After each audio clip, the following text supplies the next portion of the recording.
Bismillahirrahmanirrahim. Assalamualaikum warahmatullahi wabarakatuh. Alhamdulillahirabbil alamin. Wa bihi nasta'in ala umurid dunya waddin. Wassalatu wassalamu ala asyrafil anbiya'i wal mursalin. Nabiyyina Muhammad wa ala alihi wa sahbihi ajmain. Wa man ihtada bihudah wa iqtafa atharahu ila yaumiddin. Amma ba'd. Para pemirsa Ahsan TV yang semoga senantiasa dirahmati dan diberkahi oleh Allah Subhanahu wa Ta'ala dimanapun berada. Alhamdulillah, di pagi ini Allah Subhanahu wa Ta'ala memberikan karunia kepada kita, nikmat kepada kita yang begitu banyak. Di antaranya Allah Subhanahu wa Ta'ala memberikan kesempatan kepada kita untuk bisa berjumpa dalam sarana dakwah Ahsan TV ini. Mudah-mudahan Allah Subhanahu wa Ta'ala senantiasa memberkahi kita semuanya, menambahkan ilmu yang bermanfaat kepada kita, yang menumbuhkan amal saleh sebagai bekal untuk menghadap Allah Subhanahu wa Ta'ala. Allahumma barik li ummati fi bukuriha. Kata Nabi SAW, ya Allah berkahilah umatku di waktu paginya. Jika kita memulai hari kita, pagi kita dengan ketaatan kepada Allah Subhanahu wa Ta'ala, maka ini adalah pertanda keberkahan insyaallah Ta'ala. Ya. Allahumma inna nas'aluka ilman nafi'a wa rizqan thayyiba wa amalan mutaqabbala. Ya Allah, kami memohon kepadamu ilmu yang bermanfaat, rezeki yang halal, dan amal saleh yang diterima di sisimu. Kaum muslimin wal muslimat, para pemirsa Ahsan TV yang semoga senantiasa dirahmati oleh Allah Subhanahu wa Ta'ala. Pada kesempatan yang baik ini insyaallah Ta'ala, kita akan membahas tentang masalah yang sangat penting sekali, yaitu tentang fenomena kesyirikan di zaman now, ya, terutama di negeri kita, negeri Indonesia ini. Pembahasan ini adalah pembahasan yang sangat penting. Pertama karena ya, pembahasan tauhid, ya, materi tauhid adalah prioritas utama dakwah para nabi, para rasul. Ya, Allah Subhanahu wa Ta'ala berfirman, "Wa laqad ba'asna fi kulli ummatin rasula an i'budullaha wajtanibut taghut."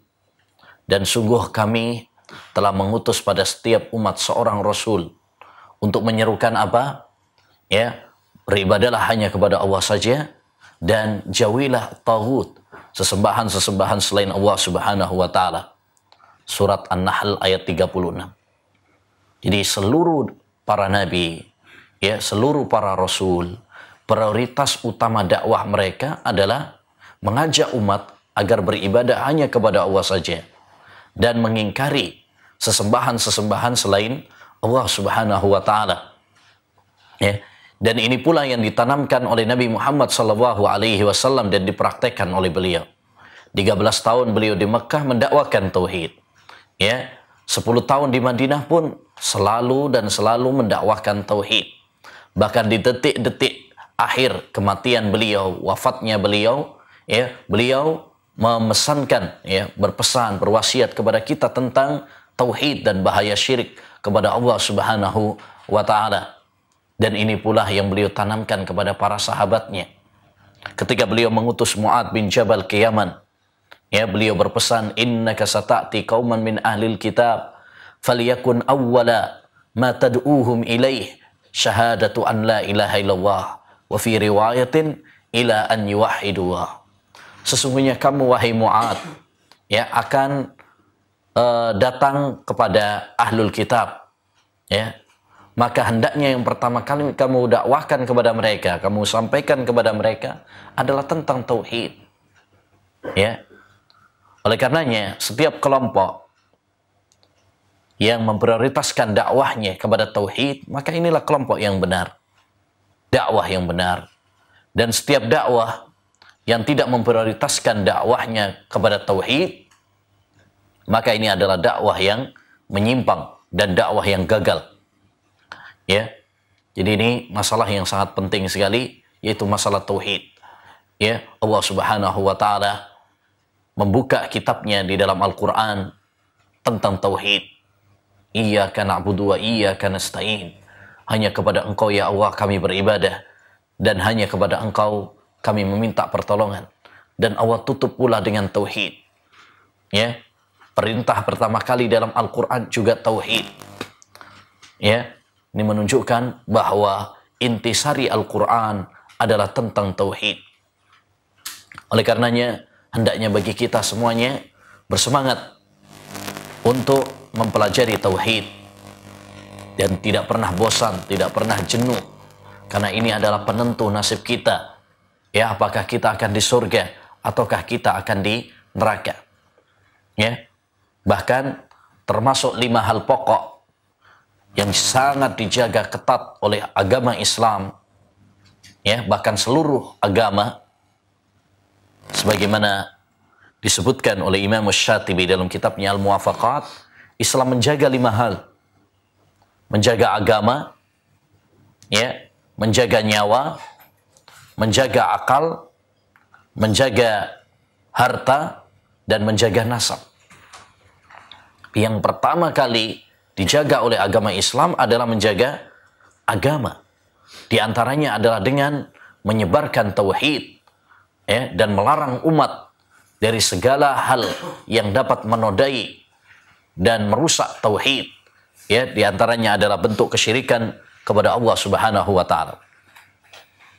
Lebih-lebih ma'asyiral muslimin wal muslimat, ya, para pemirsa Ahsan TV yang semoga dirahmati oleh Allah Subhanahu wa taala.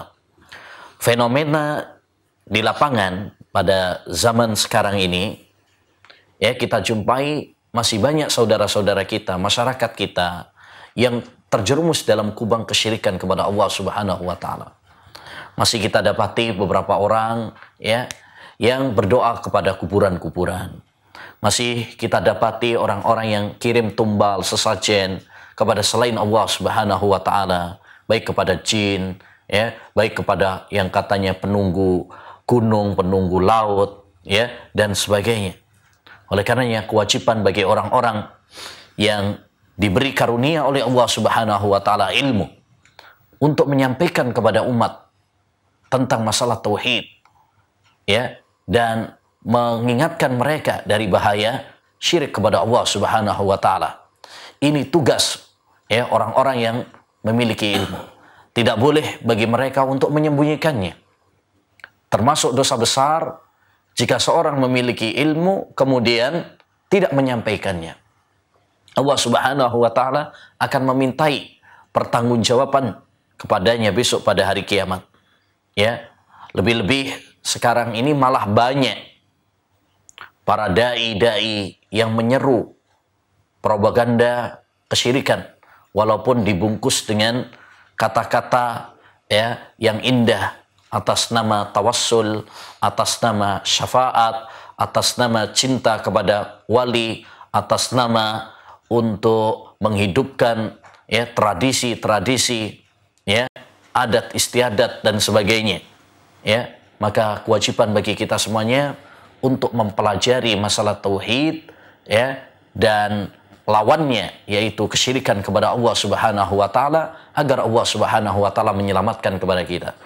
Allah berfirman dalam surat Muhammad ayat 19, ya, fa'lam annahu la ilaha illallah wastaghfir li dzambik. Ketahuilah bahwasanya tidak ada sesembahan yang berhak diibadai kecuali hanya Allah Subhanahu wa taala saja. Ini perintah Allah Subhanahu wa taala kepada nabinya untuk mempelajari tauhid la ilaha illallah. Ya. Kaum muslimin wal muslimat, para pemirsa Ahsan TV yang semoga dirahmati dan diberkahi oleh Allah Subhanahu wa taala. Apa yang dimaksud dengan syirik atau kesyirikan itu? Syirik sebagaimana dijelaskan oleh Nabi sallallahu alaihi wasallam, an taj'ala lillahi niddan wa huwa khalaqaka. Syirik adalah kamu menjadikan tandingan bagi Allah Subhanahu wa taala, padahal Allah Subhanahu wa taala yang menciptakan dirimu. Jadi membuat tandingan bagi Allah Subhanahu wa taala, mensejajarkan selain Allah dengan Allah. Ya. Mensejajarkan selain Allah Subhanahu wa taala dengan Allah, siapapun dia. Baik nabi, malaikat, wali, ya, jin dan sebagainya. Kalau kita sejajarkan dengan Allah Subhanahu wa taala, ya, maka itu namanya syirik kepada Allah Subhanahu wa taala. Dalam hal-hal yang khusus bagi Allah Subhanahu wa taala. Dalam hal-hal yang khusus bagi Allah Subhanahu wa taala. Apa saja yang khusus bagi Allah Subhanahu wa taala? Pertama adalah rububiyah. Ya, dalam masalah rububiyah. Jika seseorang meyakini bahwa ada pencipta selain Allah Subhanahu wa taala, bahwa ada pemberi rizki selain Allah Subhanahu wa taala, bahwa ada pengatur alam selain Allah Subhanahu wa taala, bahwa ada yang menghidupkan dan mematikan selain Allah Subhanahu wa taala, maka ini termasuk kesyirikan. Bahkan ini kesyirikan yang lebih parah daripada syiriknya orang-orang kafir terdahulu yang diperangi oleh Nabi Shallallahu Alaihi Wasallam. Karena orang-orang kafir dahulu yang diperangi oleh Nabi Shallallahu Alaihi Wasallam, ya, orang-orang kafir Quraisy yang diperangi oleh Nabi SAW, mereka tidak mengingkari tauhid rububiyah. Mereka meyakini Allah SWT yang menciptakan langit, Allah yang menciptakan bumi. Allah berfirman dalam surat Luqman, "Wala in sa'altahum man khalaqas samawati wal arda la yaqulunna huwa." Ya, jika kamu bertanya kepada mereka, siapa yang menciptakan langit dan bumi, pasti mereka akan menjawab Allah. Surat Luqman ayat 25. Ya, jadi jika ada seseorang yang meyakini ada pencipta selain Allah, ada pengatur rizki selain Allah, ya, maka ini namanya kesyirikan, karena rububiyah hanya milik Allah Subhanahu wa taala. Ya. Yang kedua, yang khusus bagi Allah Subhanahu wa taala juga adalah uluhiyah, ibadah. Ya, uluhiyah, ibadah. Kalau seorang meyakini bahwa ada selain Allah Subhanahu wa taala yang berhak untuk diibadahi, maka ini termasuk kategori syirik kepada Allah Subhanahu wa taala. Dan ibadah bukan hanya sekedar sholat, puasa, zakat, haji saja, bukan. Ibadah itu seperti yang didefinisikan oleh Syekhul Islam Ibnu Taimiyah rahimahullah dalam kitabnya Al-Ubudiyah, ismun jami'un likulli ma yuhibbuhu wa huwa yardah minal aqwali wal af'al adh-dhahira wal batinah. Setiap ucapan dan perbuatan, ya, yang dicintai dan diridhoi oleh Allah Subhanahu wa taala. Mencakup, ya, doa itu termasuk ibadah. Ad-du'a huwal ibadah. Doa itu adalah intisari ibadah. Sehingga kalau seorang berdoa kepada kuburan misalkan, ya, maka ini termasuk syirik kepada Allah SWT. Karena berarti dia menyerahkan ibadah yang mestinya khusus kepada Allah Subhanahu wa taala, dia berikan kepada selain Allah Subhanahu wa taala. Ada orang yang menyembelih, ya, untuk tumbal atau sesajen dia kirimkan kepada selain Allah Subhanahu wa taala. Maka ini syirik kepada Allah Subhanahu wa taala. Karena menyembelih itu adalah khusus untuk Allah Subhanahu wa taala. Fasalli li rabbika wanhar. Salatlah untuk Rabbmu dan sembelihlah untuk Rabbmu. Tidak boleh kepada yang lain. Bahkan dalam hadis, la'anallahu man dzabaha li ghairillah. Allah melaknat orang yang menyembelih untuk selain Allah Subhanahu wa taala. Karena ini bentuk pengagungan, ibadah kepada Allah Subhanahu wa taala. Sehingga tidak boleh diserahkan kepada selain Allah Subhanahu wa taala. Demikian juga yang ketiga adalah syirik dalam al-asma was sifat, nama dan sifat-sifat Allah Subhanahu wa taala. Ya, kalau seorang, ya, mensifatkan sebagian makhluk dengan sifat-sifat yang khusus bagi Allah Subhanahu wa taala. Misalkan, ya, mensifati sebagian makhluknya bahwasanya dia mengetahui ilmu gaib, ya, bahwasanya sebagian makhluknya bisa menghidupkan dan mematikan, ya, atau memiliki dunia dan seisinya. Ini termasuk bentuk kesyirikan kepada Allah Subhanahu wa taala.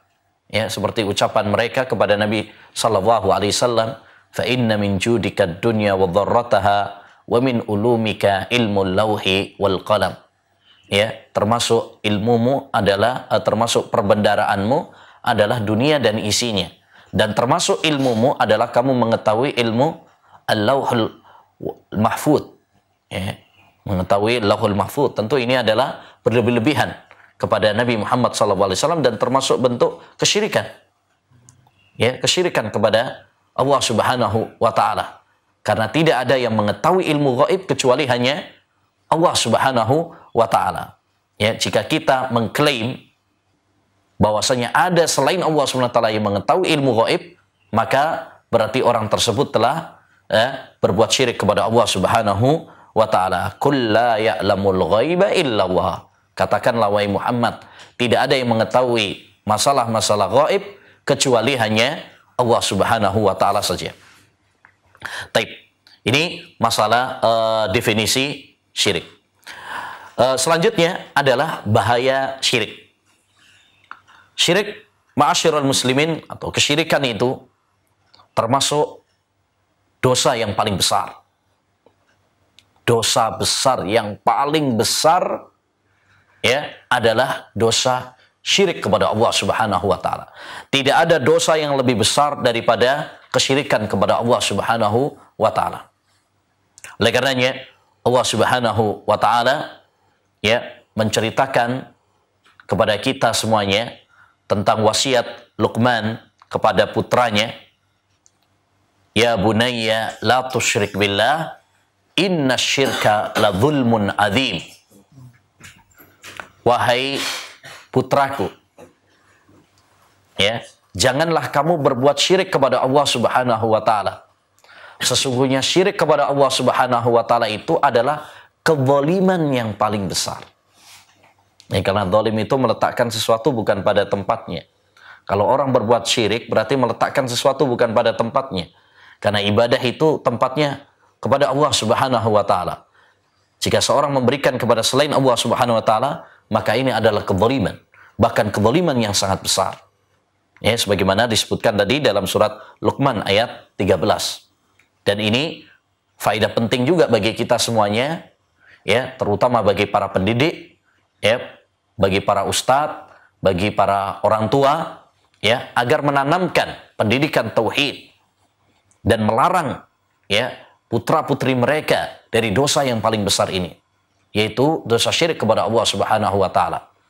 Ya, jangan sampai kita hanya menanamkan masalah-masalah yang lain, ya, masalah akhlak, masalah adab, ya, masalah ibadah, tapi tidak menanamkan pendidikan tauhid, ya, tidak melarang anak-anak kita dari perbuatan syirik kepada Allah Subhanahu wa taala. Allah Subhanahu wa taala menceritakan kepada kita tentang wasiat Luqman kepada anaknya. Wasiat-wasiat yang banyak. Tapi wasiat yang pertama kali adalah wasiat tentang, ya, larangan dari perbuatan syirik kepada Allah Subhanahu wa taala. Ini menunjukkan bahwa ini adalah wasiat yang paling penting, ya. Adapun bahaya syirik banyak sekali. Di antaranya yang pertama, orang yang telah berbuat syirik, ya, syirik besar, maka jika dia telah meninggal dunia dan tidak bertobat kepada Allah Subhanahu wa taala, Allah Subhanahu wa taala tidak akan mengampuni dosa-dosanya. Sebagaimana Allah Subhanahu wa taala berfirman dalam surat An-Nisa ayat 48.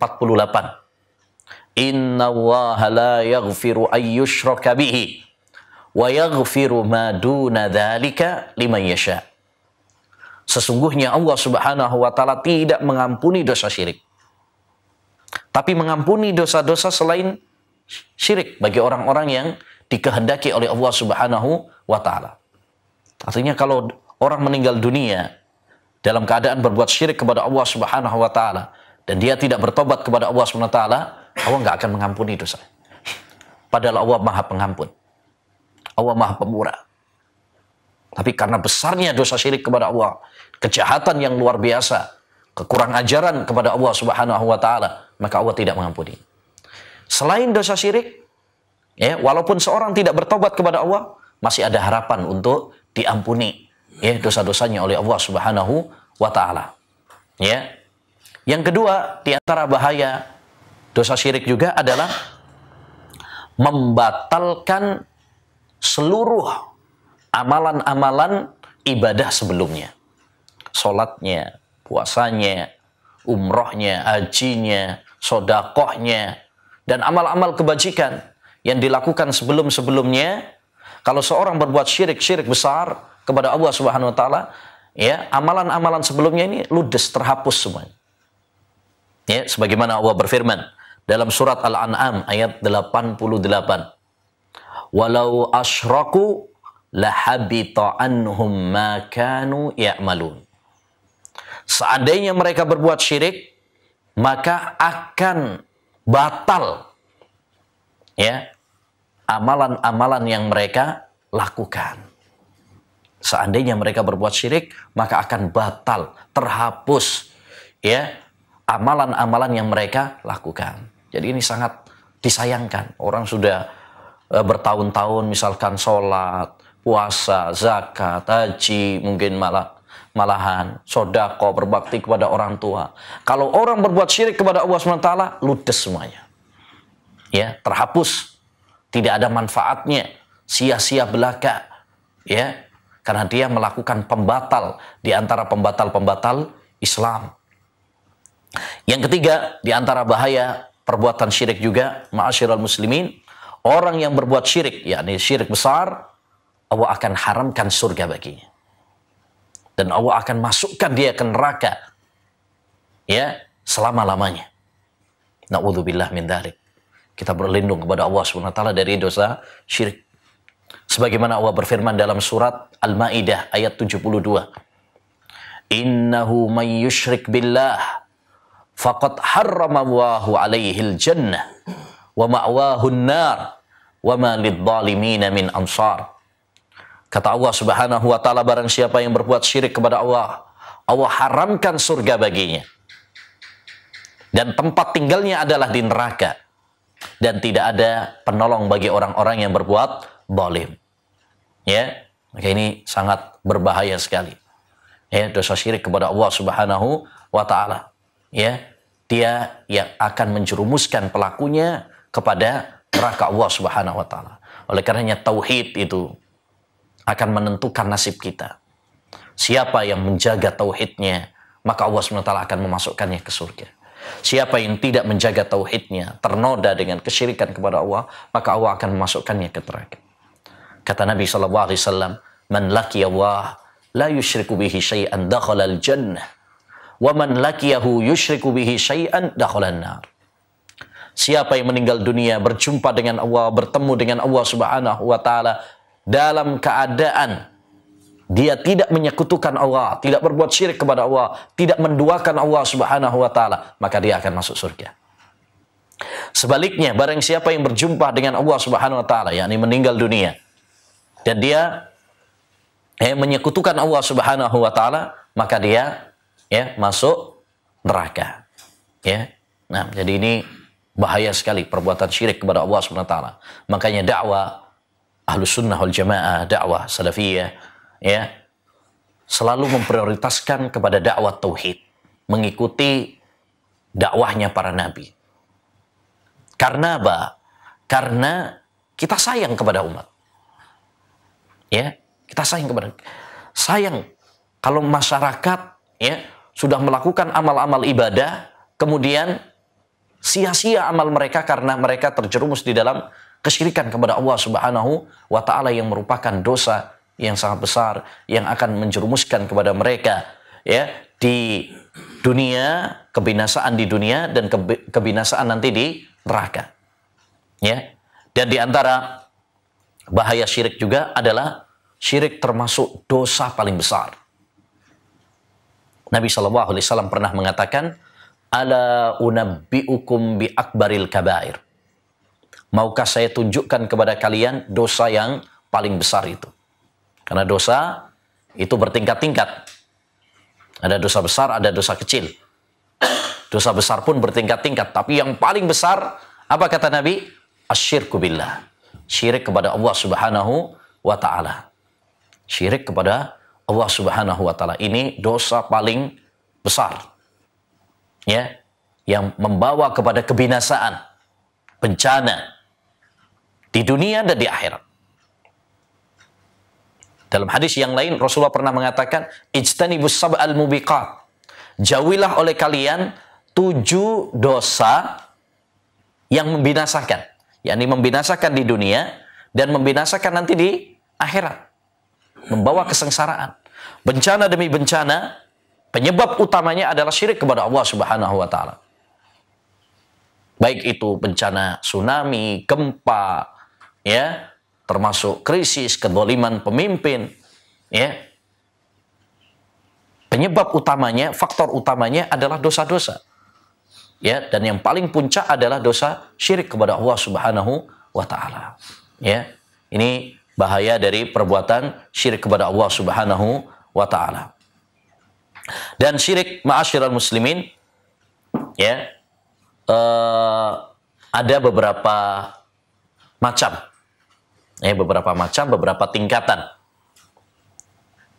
Sebagaimana iman itu memiliki tingkatan-tingkatan, ya, demikian juga syirik kepada Allah Subhanahu wa taala itu ada tingkatan-tingkatannya.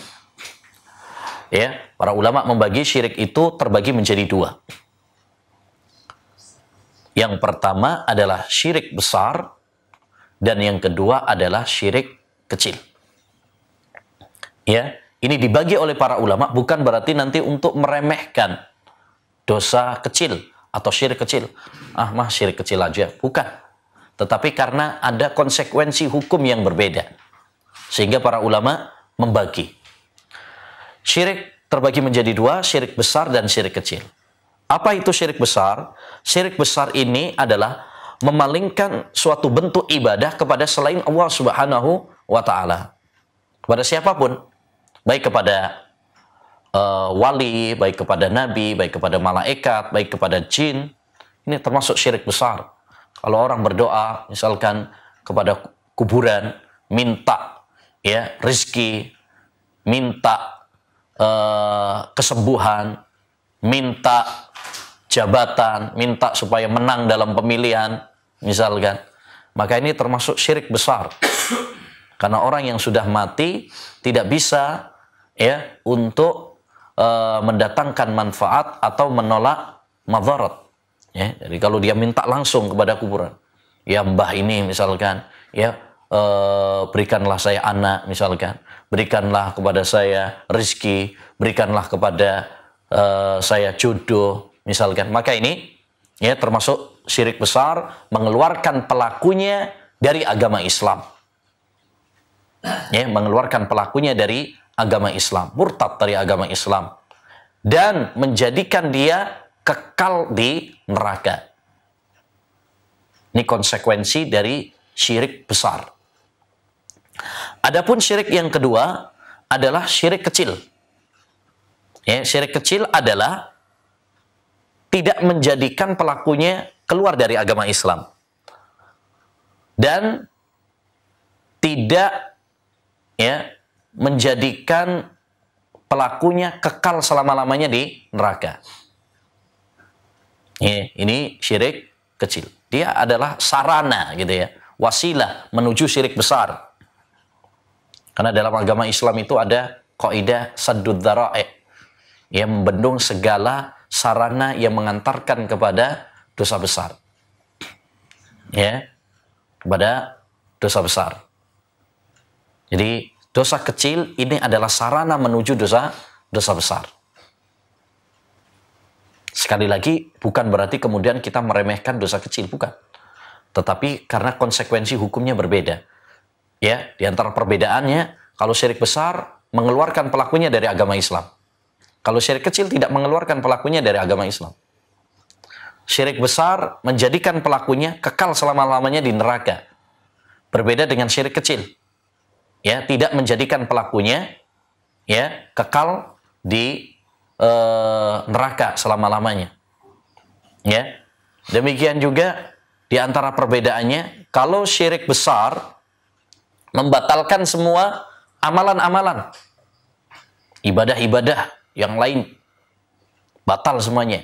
Kalau syirik kecil membatalkan amalan yang itu saja. Misalkan orang syirik kecil, contohnya misalkan riya.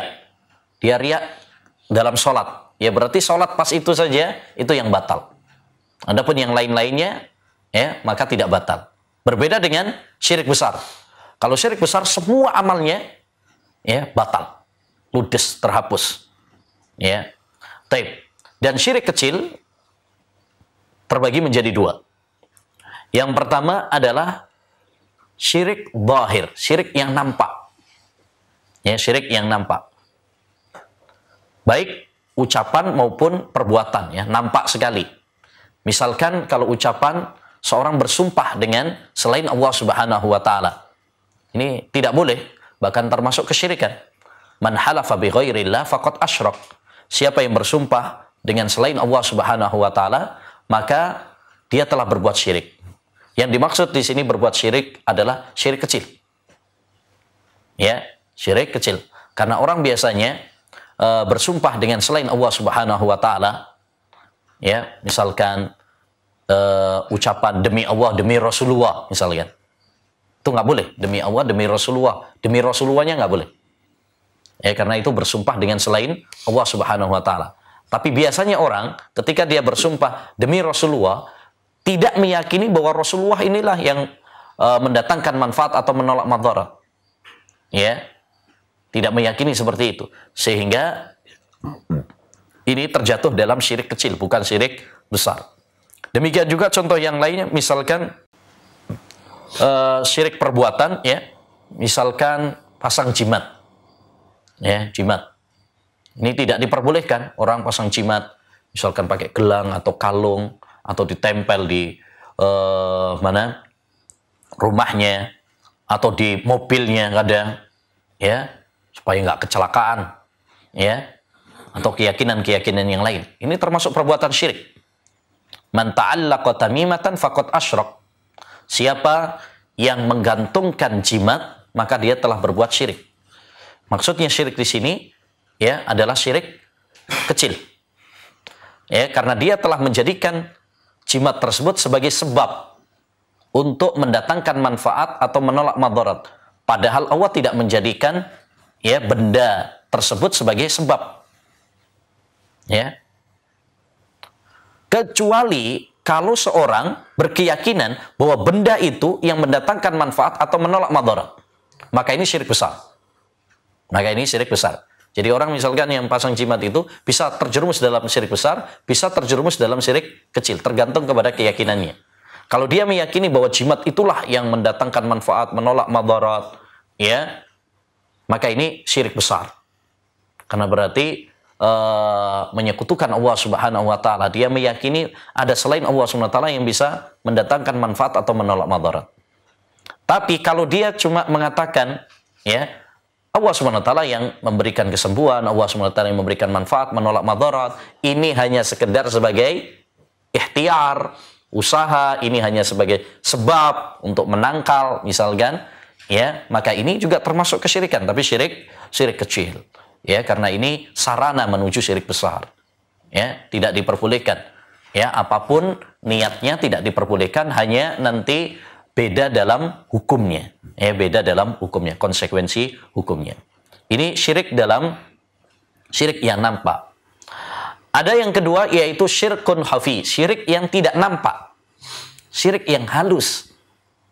Syirik yang batin, yang hanya diketahui oleh Allah Subhanahu wa taala dan orang itu sendiri. Ya, orang-orang yang lain nggak ngerti. Ya, di antara contohnya yang paling jelas adalah penyakit riya. Penyakit riya. Ini adalah syirik yang sangat berbahaya, yang sangat lembut, ya. Rasulullah SAW sangat mengkhawatirkan tentang dosa ini. Inna ahwafa ma akhafu alaikum asyirkul asghar. sesungguhnya yang paling saya khawatirkan kepada kalian adalah syirik kecil. Ya, syirik kecil tapi paling dikhawatirkan oleh Nabi SAW. Ini menunjukkan kepada kita tidak boleh bagi kita meremehkan. Wah, ini cuma syirik kecil aja, bukan. Ya, tidak boleh kita. Buktinya Rasulullah SAW. Beliau sangat mengkhawatirkan, sangat takut ya kepada umatnya dari terkena penyakit syirik kecil ini. Faqalu wa masyirkul asghar ya Rasulullah. Apa syirik kecil itu wahai Rasulullah? Qala riya. Yaitu apa? Riya. Ya. Jadi ini yang paling dikhawatirkan oleh Nabi SAW. Seorang misalkan sholat, kemudian memperbaiki sholatnya. Kenapa? Karena ada orang yang lewat, sehingga biar dia mendapatkan pujian. Alangkah khusyuknya sholat orang tersebut. Ya. Nah, orang misalkan bersedekah biar dianggap sebagai ya orang yang dermawan, ya, orang yang haji supaya nanti dipanggil Pak Haji, Bu Haja, ya, dan sebagainya. Ini sangat berbahaya. Ya, syirik riya ini adalah sangat berbahaya, terutama zaman sekarang ini di mana banyak orang pamer amal ibadah. Ya. Pamer ibadah, dikit-dikit selfie, ya, dikit-dikit selfie. Apalagi kalau pas umroh atau haji, banyak yang, ya, selfie. Ya, harapannya apa? Harapannya dapat komentar, pujian dari manusia. Ya, jadi ini hati-hati. Ya, penyakit riya ini sangat berbahaya. Taib. Selanjutnya, ma'asyiral muslimin, pembahasan selanjutnya yaitu mengapa syirik itu bisa laris manis, merajalela. Kita tahu bahwasanya syirik itu adalah dosa besar. Syirik juga sangat memiliki bahaya-bahaya yang sangat banyak sekali, sebagaimana tadi sudah kita sampaikan. Tapi kenapa syirik begitu laris manis? Kenapa begitu merajalela? Ya, apa penyebabnya? Ini perlu kita ketahui supaya kita bisa mewaspadainya. Araftu syarra la lisyarri. Saya mengetahui kejelekan bukan untuk kulakukan, lakin litawaqi, tetapi untuk kewaspadaan supaya kita tidak terjerumus di dalamnya. Ya. Ada beberapa sebab kenapa orang itu terjatuh di dalam kesyirikan. Yang pertama, al-ghulu. Berlebih-lebihan. Berlebih-lebihan kepada para nabi, berlebih-lebihan kepada orang-orang soleh. Ya, ini faktor yang menyebabkan orang terjerumus di dalam kesyirikan. Makanya Rasulullah SAW melarang kepada kita semuanya untuk berlebih-lebihan. Walaupun kepada beliau, kepada Nabi Muhammad SAW. La tutruni kama atratin nasara Isa bin Maryam. Janganlah kalian berlebih-lebihan dalam memujiku, sebagaimana orang-orang Nasrani berlebih-lebihan kepada Isa bin Maryam. Ya, fa innama ana abdun, saya itu hanyalah hamba. Ini manusia biasa. Faqulu abdullahi wa rasuluh. Katakanlah bahwasanya saya ini adalah hambanya dan rasulnya. Tidak boleh bagi kita berlebih-lebihan. Seperti orang-orang Nasrani yang berlebih-lebihan kepada Nabi Isa sehingga menuhankan Nabi Isa atau mengatakan bahwasanya dia adalah anak Tuhan. Ini termasuk berlebih-lebihan. Sehingga Allah SWT melaknat mereka. Sehingga Allah SWT murka kepada mereka. Wa qalu takhadhar rahmanu walada laqad ji'tum syai'an idda. Mereka mengatakan Allah punya anak. Sungguh kalian telah kurang ajar kepada Allah Subhanahu wa taala. Laqad ji'tum syai'an idda. Takadus samawati wal ard yatafattarna min wa tanshaqqul ard wa tahirrul jibalu adda. Hampir saja langit pecah, hampir saja bumi, ya, kemudian juga gunung-gunung, ya, hancur gara-gara ucapan mereka bahwa Allah Subhanahu wa taala punya anak. Ya, wa ma yanbaghi lirrahmani ayyattahida walada. Tidak mungkin Allah Subhanahu wa taala memiliki anak. Tidak boleh bagi kita berlebih-lebihan.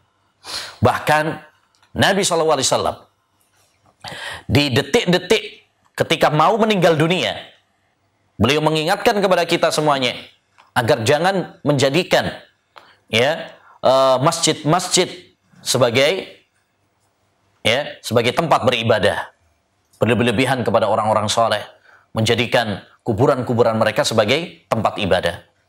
Kata Nabi, la'anallahu al-yahuda wan nasara. Semoga Allah melaknat orang-orang Yahudi dan Nasrani. Ittakhadhu kubur anbiya'ihim masajid. Mereka telah menjadikan kuburan nabi-nabi mereka sebagai masjid. Ini dikatakan oleh Nabi di detik-detik mau meninggal dunia. Menunjukkan kepada kita bagaimana perhatian Nabi SAW kepada tauhid. Menunjukkan betapa perhatian Nabi SAW mengingatkan kepada umatnya dari bahaya perbuatan syirik. Karena orang kalau sudah berlebihan kepada orang-orang soleh, kepada para nabi, kepada orang-orang soleh, para kiai, para ustadz, para habib, ya, akhirnya apa? Menjerumuskan mereka kepada perbuatan syirik. Seperti halnya kaumnya Nabi Nuh, ya, Suwa, Ya'uq, Nasr. Ini orang-orang soleh yang hidup di zamannya kaum Nabi Nuh, ya, kemudian dikeramatkan, diagungkan, kemudian dibuatkan patung-patung. Akhirnya generasi selanjutnya, ya, menyembah dan menjadikannya sebagai tandingan bagi Allah Subhanahu wa Ta'ala. Ya, oleh karenanya kita tidak boleh berlebihan, baik kepada malaikat maupun kepada nabi.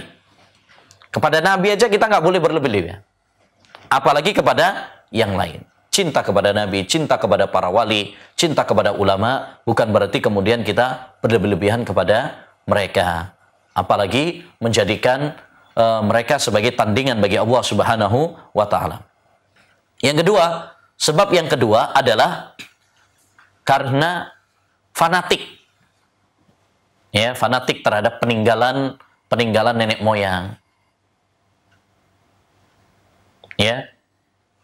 Atas nama untuk memelihara adat istiadat, budaya, ya, warisan leluhur, sehingga mereka terjerumus di dalam perbuatan syirik kepada Allah. Ritual-ritual yang itu merupakan warisan turun-temurun dari nenek moyang mereka, mereka pertahankan. Ya. Tatkala diingkari, mereka mengatakan ini adalah tradisi, ini adalah budaya, ini adalah warisan leluhur-leluhur kami. Sama persis seperti yang Allah firmankan dalam surat Az-Zuhruf ayat 23. Ya. Atau dalam surat Al-Baqarah juga. Ya. Wa idza qila lahum ittabi'u ma anzalallah. Apabila dikatakan kepada mereka, ikutilah apa yang Allah Subhanahu wa Ta'ala turunkan. Ini wahyu. Ikutilah tauhid, yaitu beribadah hanya kepada Allah saja. Ya. Qalu bal nattabi'u ma wajadna alaihi aba'ana. Mereka menjawab, ya, kami akan mengikuti warisan nenek moyang kami, tradisi-tradisi leluhur kami. Kita tidak mengingkari adat istiadat secara mutlak. Kita tidak mengingkari budaya secara mutlak. Tapi jika suatu budaya, jika suatu tradisi, ya, sudah bertentangan dengan syariat, itu dilarang oleh Allah Subhanahu wa Ta'ala, maka tidak boleh dipertahankan, tidak boleh dihidupkan, tidak boleh dikerjakan. Setiap adat istiadat, setiap budaya, ya, kalau bertentangan dengan syariat, maka harus ditinggalkan. Ya. Oleh karenanya adat istiadat itu harus ditimbang dengan syariat. Kalau memang tidak bertentangan dengan syariat, silahkan. Ya, tidak mengapa. Bahkan para ulama mengatakan al-ada muhakkamah, adat itu bisa dijadikan sebagai hukum. Ya. Ini termasuk kaidah besar dalam Islam. Tapi kalau sudah bertentangan dengan syariat Islam, maka tidak boleh. Ya. Timbangannya adalah syariat. Jangan malah syariat ditimbang dengan adat. Ya. Jadi sekarang ini ada konsep Islam Nusantara atau apa, sehingga Islam ditimbang dengan adat istiadat. Kalau sesuai dengan adat Nusantara, adat di negeri kita, maka tidak mengapa. Tapi kalau bertentangan, maka yang dipertahankan adalah adat istiadatnya. Ini keliru. Ini terbalik. Harusnya adat ditimbang dengan syariat, bukan syariat yang ditimbang dengan adat istiadat. Ya. Baik. Selanjutnya, ma'asyiral muslimin, di antara faktor yang lain juga yang menyebabkan orang terjerumus dalam kesyirikan adalah al-jahl, kebodohan. Ya, kebodohan tentang tauhid. Ya, kebodohan tentang syirik, ya nggak ngerti. Disangkanya syirik itu misalkan ya di antara bentuk kebodohan, mereka menganggap yang namanya tauhid itu adalah tauhid rububiyah saja. Meyakini bahwasanya Allah Subhanahu wa taala itu yang memberikan rezeki, Allah Subhanahu wa taala yang memberikan, yang menciptakan. Ya, kalau ada yang syirik itu adalah kalau seorang itu berkeyakinan ada Tuhan selain Allah Subhanahu wa taala yang ya menciptakan, yang memberikan rezeki, itu baru syirik. Atau ada lagi yang mengatakan syirik itu kalau ya menyembah kepada patung berhala. Adapun kepada kuburan, maka ini bukan namanya syirik. Ya, seperti ini adalah suatu kebodohan. Ini adalah karena kejahilan. Karena ya rububiyah, tauhid rububiyah. Islam ya orang-orang kafir tidak mengingkari dalam perbuatan dalam tauhid rububiyah. Mereka mengingkari dalam tauhid uluhiyah. Adapun dalam masalah rububiyah, maka mereka tidak mengingkarinya. Ya. Demikian juga ma'asyiral muslimin rahimani wa rahimakumullah. Di antara faktor juga yang menyebabkan orang terjerumus dalam kesyirikan adalah hadis-hadis palsu atau hikayat-hikayat, cerita-cerita fiktif, khurafat-khurafat. Ya ini. Banyak orang ditipu dengan hadis-hadis palsu, bikinan-bikinan sendiri. Apalagi orang kita ini kadang pokoknya ada bahasa Arabnya aja disangka hadis. Ya. Misalkan dibawakan idza ayatkumul umur fa'alaikum bi ashabil kubur. Kalau kalian tertimpa kesulitan, mintalah bantuan kepada ya penghuni kubur. Ini hadis batil, buatan orang palsu. Atau seperti dulu ya pas ramenya batu ajaib ya atau batu akik ya, orang ada hadis beredar misalkan ya idza ahsana ahadukum dhannahu bihajar lanafahu. Kalau seorang itu punya keyakinan yang baik sama sebuah batu, maka batu tersebut akan memberikan manfaat kepadanya. Ini juga adalah hadis palsu buatan orang. Demikian juga cerita-cerita, hikayat-hikayat. Ya, oh kemarin saya punya tetangga misalkan, ya sakit sudah dibawa kemana-mana, bawa ke dokter ini, bawa dokter itu, rumah sakit ini, rumah sakit itu, nggak ada yang berhasil. Dibawa kepada kuburan Mbah Fulan, masya Allah, ya langsung sembuh misalkan. Cerita-cerita seperti ini akhirnya kemudian bikin orang kemudian tertipu. Ya, kemudian orang tertipu. Taib. Ma'asyiral muslimin, ya, wal muslimat, para pemirsa Insan Ahsan TV yang semoga dirahmati oleh Allah Subhanahu wa taala. Ya, jadi syirik kepada Allah Subhanahu wa taala ini sangat berbahaya dan itu masih ada sampai sekarang. Syirik akan terus ada. Ya, termasuk di zaman sekarang ini, di zaman modern ini, yang katanya orang sudah berpendidikan, ya, tapi nyatanya masih banyak yang terjerumus di dalam kesyirikan kepada Allah Subhanahu wa taala. Betul kata Nabi SAW, ya, la yadhabul lailu wan nahar hatta tu'badal lat wal uzza. Tidak akan pergi malam dan siang, yakni tidak akan terjadi hari kiamat sampai Lata dan Uzza ini nanti akan diibadai. Dan fakta pun membuktikan demikian. Fakta membuktikan bahwasanya kesyirikan kepada Allah Subhanahu wa taala ini sampai sekarang masih banyak. Ya. Orang yang misalkan tatoyur, tiara, merasa sial, masih banyak walaupun di orang-orang yang modern. Ya, orang merasa sial dengan bulan, misalkan bulan Muharram, orang merasa sial dengan bulan Muharram, Suro. Ya, nggak mau mengadakan hajatan kalau di bulan Suro. Ya, atau merasa sial dengan angka. Angka berapa biasanya? 13. Itu walaupun di orang-orang yang katanya sudah berpendidikan. Di pesawat misalkan. Pesawat yang bikin kan orang-orang berpendidikan. Tapi di sebagian pesawat nggak ada nomor 13. Orang yang punya hotel kadang nomor 13 nggak ada. Angker katanya. Ini bikin sial dan sebagainya. Ini masih ada keyakinan seperti itu. Ya. Dan ini membantah klaim sebagian kalangan yang mengatakan bahwasanya syirik itu di zaman sekarang sudah nggak ada. Ya, syirik itu di zaman sekarang nggak ada. Bahkan mereka mengklaim kalau ada pembahasan seperti ini syirik sekarang masih ada di zaman sekarang, ini dibilang apa? Radikal, ini pemecah belah umat, ya, ini Wahabi sesat, ya, dan sebagainya.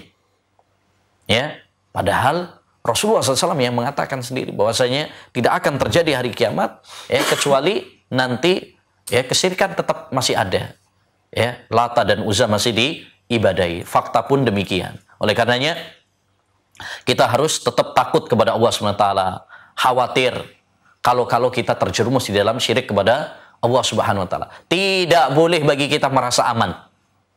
Wah, ana sudah Muslim sejak kecil, saya sudah ngaji, ya, nggak akan terjerumus di dalam kesyirikan kepada Allah Subhanahu Wa Taala. Siapa yang menjamin?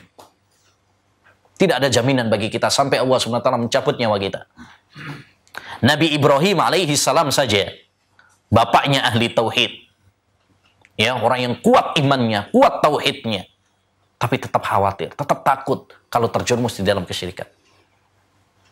Ya, Allah berfirman dalam surat Ibrahim ayat 35 menceritakan tentang ucapan Nabi Ibrahim, doanya Nabi Ibrahim.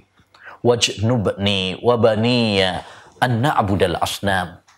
Ya, ya Allah, jauhkan aku dan keluargaku dari menyembah berhala, menyembah selain Allah Subhanahu wa Ta'ala. Ini, ya, Nabi Ibrahim alaihissalam.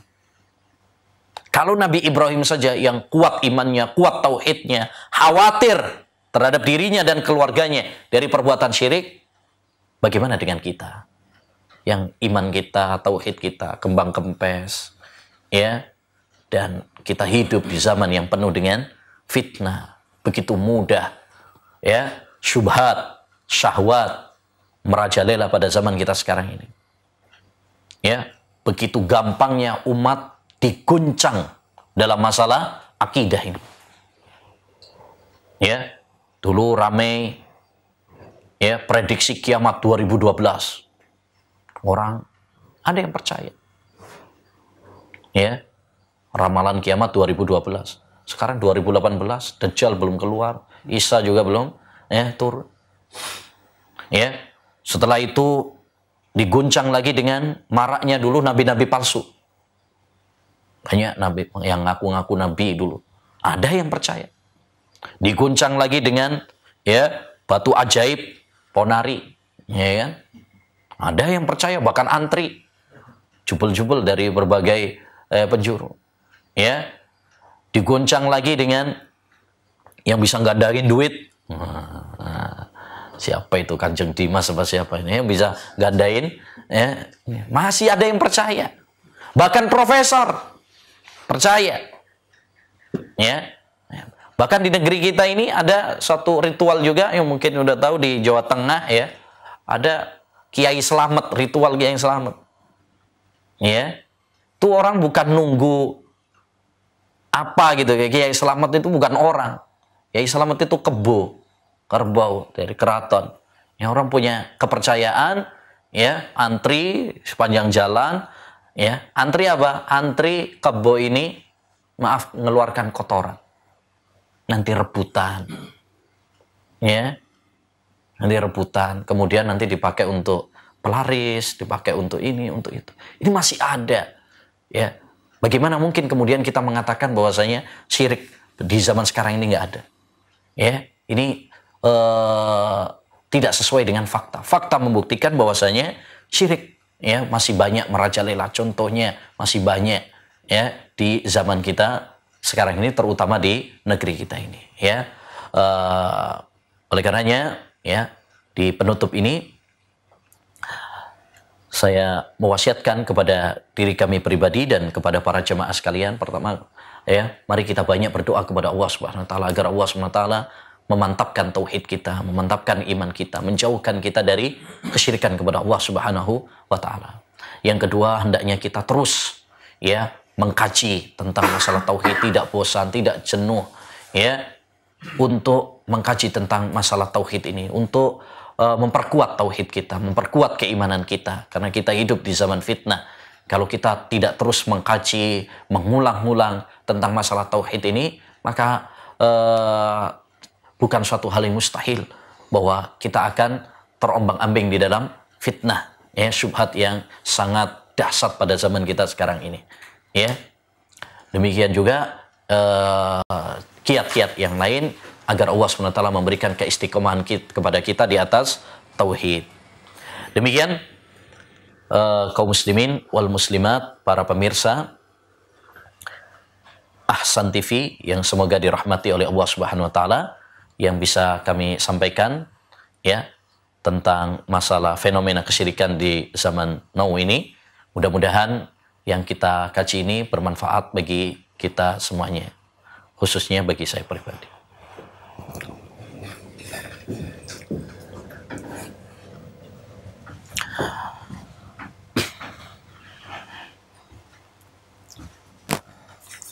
Taib, ini ada beberapa pertanyaan yang masuk.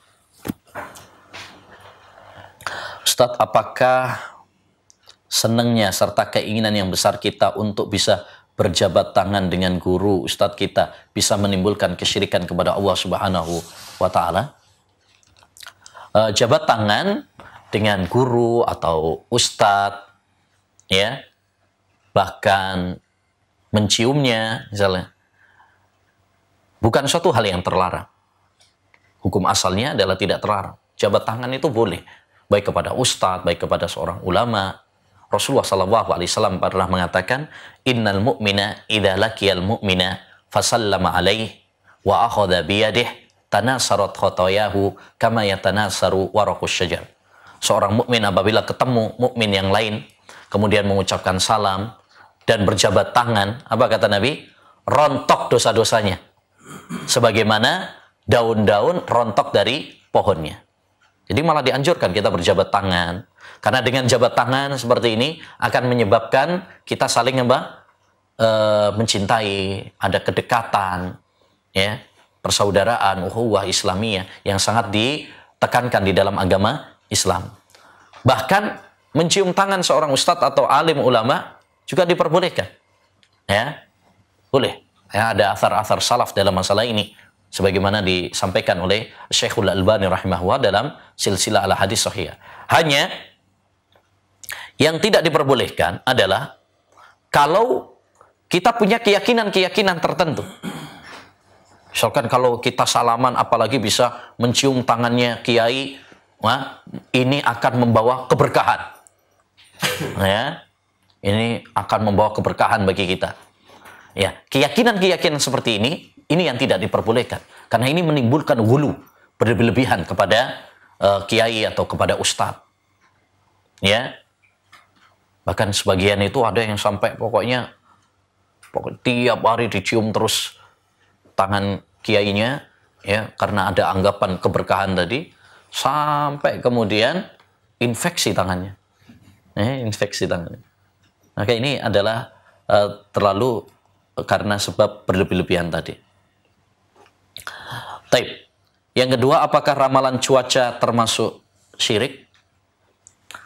Ramalan cuaca atau prediksi cuaca, ya, prediksi cuaca, jika itu adalah ya melalui penelitian ilmiah, maka itu bukan ramalan. Nah, maka itu bukan suatu ramalan. Diperbolehkan perkiraan cuaca karena itu ada ilmunya tersendiri, ada ilmunya, ya. Misalkan perkiraan cuaca, ya, esok di Bekasi hujan, ini panas misalkan, tidak mengapa karena itu adalah berdasarkan fakta-fakta ilmiah, ya, yang diketahui oleh para ahlinya, ya, ahli falak, ahli yang dalam masalah ini tidak termasuk kesyirikan kepada Allah Subhanahu wa taala karena hanya prediksi. Ya. Oleh karenanya tidak boleh bagi kita untuk menetapkan, memastikan. Ya. Besok pasti hujan. Nah, itu yang nggak boleh. Karena kita tidak tahu. Yang menetapkan, yang memastikan hujan atau tidak hujan itu adalah Allah Subhanahu wa taala. Betapa sering perkiraan cuaca, ya, besok hujan, ternyata apa? Nggak hujan. Betapa sering perkiraan juga, ya, besok ya, hujan, ternyata nggak hujan. Besok kemarau, ternyata hujan. Dan itu ada dalam sejarah dahulu yang disebutkan oleh para ulama, termasuk juga pada zaman kita sekarang. Ya, jadi prediksi-prediksi, perkiraan-perkiraan yang berdasarkan ilmu, berdasarkan fakta-fakta ilmiah, ya, yang itu bisa dipelajari dengan mempelajari awan, mempelajari angin, ya, dan sebagainya, itu ada ilmunya tersendiri. Ini bukan termasuk kesyirikan kepada Allah Subhanahu wa taala. Tetapi tidak boleh bagi kita untuk memastikan, ya. Ya, karena hujan ini termasuk rahasia Allah Subhanahu wa taala, ya. Seperti halnya juga misalkan yang disebutkan oleh Allah Subhanahu wa taala termasuk mafatihul ghaib adalah wa ya'lamu ma fil arham. Allah mengetahui apa yang di rahim seorang ibu. Ya. Sekarang ini ada ya, apa yang namanya USG, ya. Orang bisa melihat, bisa mengetahui ini jenisnya laki atau perempuan. Itu hanya perkiraan. Itu hanya perkiraan. Ya, maka tidak mengapa karena ada ilmunya, ada alatnya, tapi hanya perkiraan. Dan itu pun terbatas. Sehingga tidak bertentangan dengan ayat tadi. Hanya perkiraan karena bisa saja salah. Saya contohkan anak saya itu diprediksi, ya, perempuan yang nomor 1, nomor 2 itu. USG-nya. Ternyata setelah keluar laki, gitu ya. Menunjukkan bahwa perkiraan itu tidak mesti benar, gitu kan. Yang kedua itu terbatas. Artinya terbatas. Kita tahu bahwasanya USG itu kan nggak dalam waktu yang pertama, misalkan umur 1 bulan, 2 bulan belum bisa. Baru kalau mungkin sudah kelihatan sekali, itu baru bisa terlihat. Itu menunjukkan bahwa terbatas. Berbeda dengan ilmu Allah SWT. Ilmu Allah sebelum ada pun Allah sudah tahu. Ya. Nanti rizkinya Allah sudah tahu. Amal perbuatannya Allah tahu. Kalau dokter cuma hanya sekedar, ya, dengan berdasarkan alat kedokteran tadi, hanya sekedar laki perempuan. Sedangkan Allah SWT lebih luas lagi. Bukan hanya cuma sekedar jenisnya. Rizkinya Allah tahu. Amal perbuatannya Allah tahu, ya, nanti di surga atau di neraka Allah Subhanahu wa taala tahu, ya. Jadi lebih luas, waktunya juga lebih luas, berbeda dengan seperti tadi. Jadi ini tidak termasuk kesyirikan, ya, tidak termasuk kesyirikan. Asalkan tadi pertama itu berdasarkan data-data ilmiah, dan yang kedua hanya sekedar perkiraan, bukan memastikan. Yang tidak boleh adalah memastikan.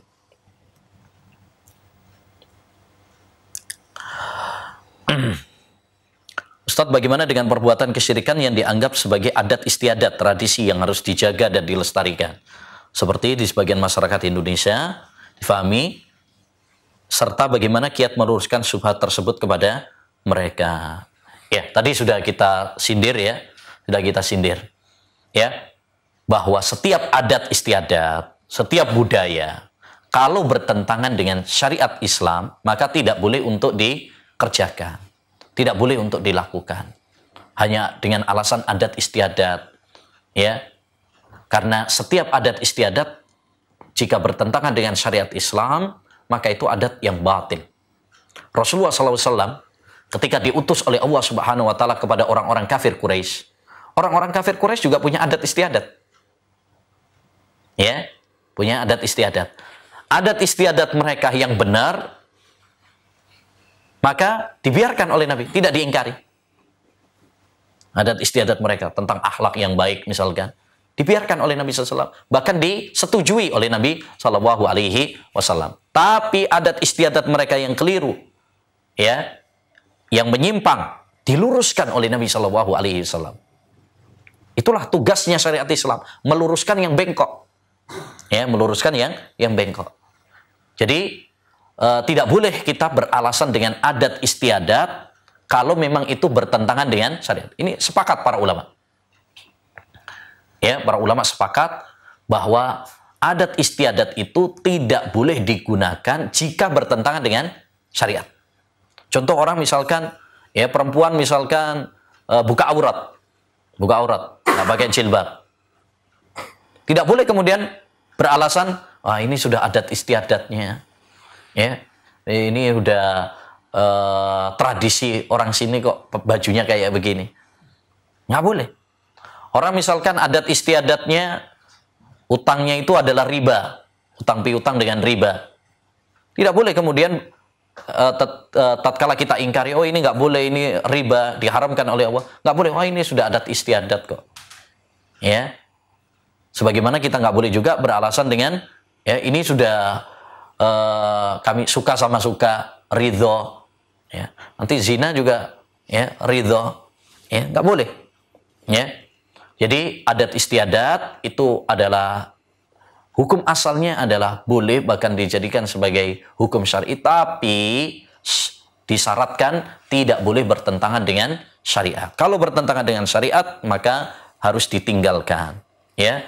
Kalau kita berpegang kepada adat istiadat walaupun itu bertentangan dengan syariat, nah inilah fanatik yang dicela oleh Allah Subhanahu wa taala, yang merupakan faktor utama penyimpangan dan kesesatan umat-umat sebelum kita. Ya, umat-umat para nabi dahulu, banyak di antara mereka menyimpang, menolak kebenaran, dikarenakan apa? Mempertahankan adat istiadat. Fanatik terhadap leluhur mereka, nenek moyang mereka. Nah, jadi kita tidak boleh fanatik. Kalau memang bertentangan dengan syariat Islam, ya tinggalkan. Karena kita diperintahkan oleh Allah Subhanahu wa taala untuk mengikuti Al-Qur'an dan Sunnah, bukan mengikuti adat istiadat atau fanatik kepada budaya yang bertentangan dengan syariat. Fa in tanaza'tum fi syai'in farudduhu ila Allahi war Rasul. Kalau kalian berselisih pendapat, maka kembalikan kepada Allah dan kembalikan kepada Rasul sallallahu alaihi wasallam, bukan kembalikan kepada adat, bukan dikembalikan kepada budaya, ya. Nah, wallahu a'lam. Yang terakhir, ya, ada telepon, ya. Yang terakhir, ya. Assalamualaikum. Waalaikumsalam warahmatullahi wabarakatuh. Ya, silakan.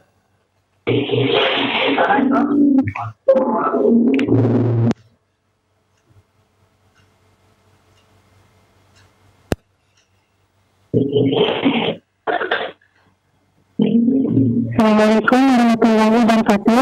Waalaikumsalam warahmatullahi wabarakatuh. Ya, dari mana?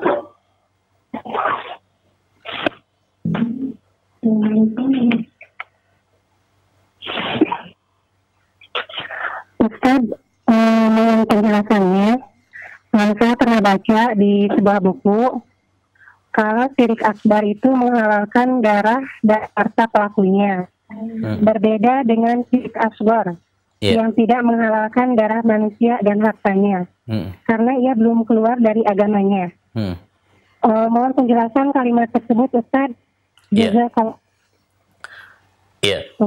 wabarakatuh. Waalaikumsalam warahmatullahi wabarakatuh. Ya, ini ada pertanyaan dari salah satu pemirsa Ahsan TV, ya, seorang ibu yang menanyakan tentang minta penjelasan tentang ucapan para ulama bahwa salah satu perbedaan syirik besar dan syirik kecil adalah kalau syirik besar itu menghalalkan darah, ya, pelakunya, sedangkan kalau syirik kecil tidak menghalalkan ya, darahnya. Taib, ini benar. Ya, ini benar berdasarkan hadis Nabi sallallahu alaihi wasallam, umirtu an uqatilan nas hatta yashhadu an la ilaha illallah wa anna muhammadar rasulullah wa yuqimus shalah wa yu'tuz zakah fa idza fa'alu dzalik asamu minni dima'ahum wa amwalahum illa bihaqqil islam wa hisabuhum 'ala Allah taala. Kata Nabi sallallahu alaihi wasallam, saya diperintahkan untuk memerangi manusia. Untuk memerangi manusia sampai mereka bersyahadat, mengakui dengan ilmu, dengan yakin bahwasanya tidak ada sesembahan yang berhak diibadahi kecuali hanya Allah Subhanahu wa taala saja. Mereka menegakkan salat dan menunaikan zakat. Ya. Jika mereka melakukan hal itu, apa kata Nabi? Asamu minni dima'ahum. Mereka terjaga dariku darah-darah mereka dan harta-harta mereka. Ya. Kecuali dengan hakul Islam. Dan hisabnya ya kepada Allah Subhanahu wa taala. Jadi syirik besar itu menghalalkan darahnya, artinya apa?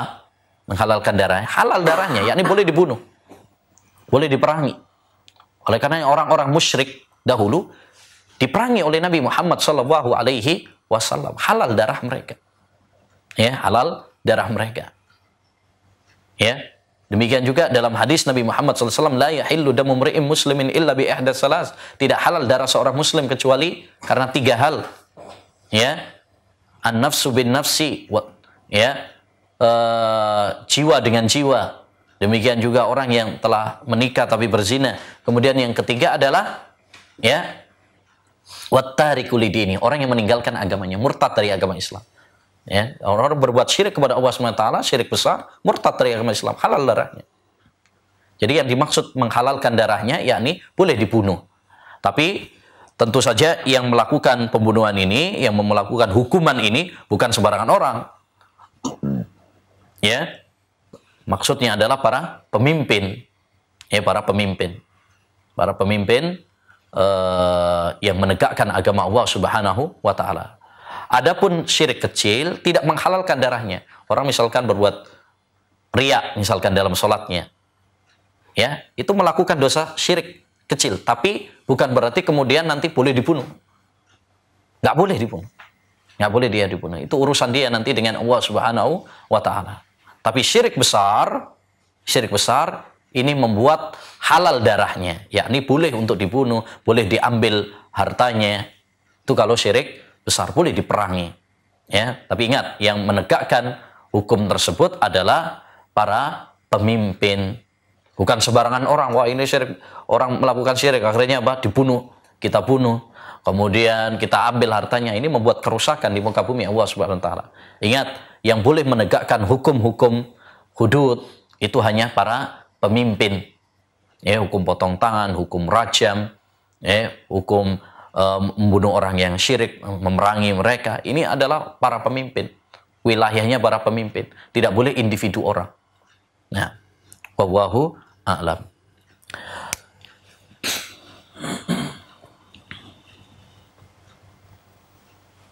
Taib.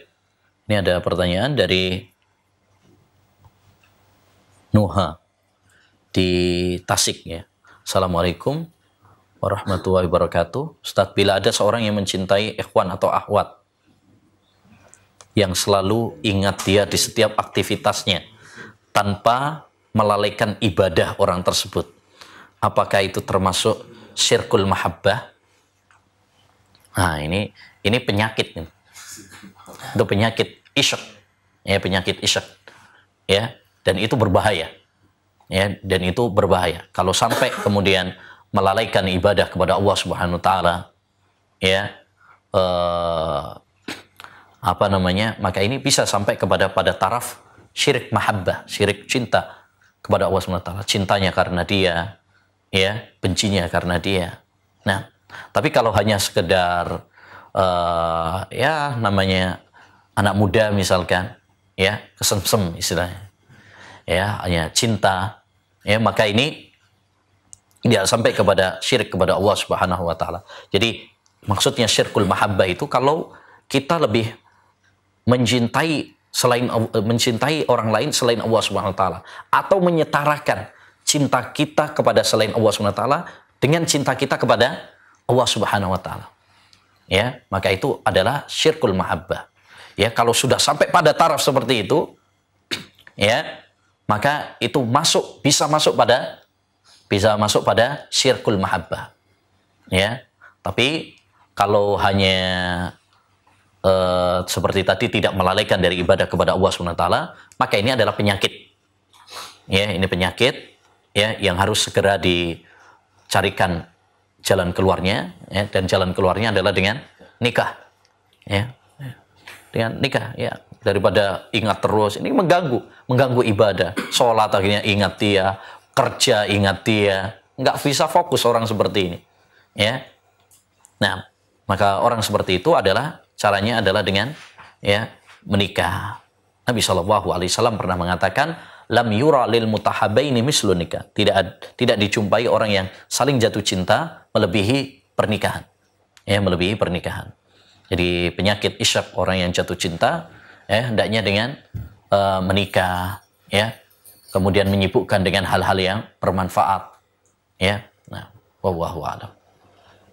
Baik, demikian para pemirsa Ahsan TV yang semoga dirahmati oleh Allah Subhanahu wa taala yang bisa kita bahas ya pada kesempatan pagi ini. Mudah-mudahan Allah Subhanahu wa taala menjaga kita semuanya agar tetap istiqamah di atas tauhid, istiqamah di atas sunnah sampai Allah Subhanahu wa taala mencabut nyawa kita. Ya, subhanakallahumma wa bihamdika asyhadu an la ilaha illa anta astaghfiruka wa atubu ilaik. Assalamualaikum warahmatullahi wabarakatuh.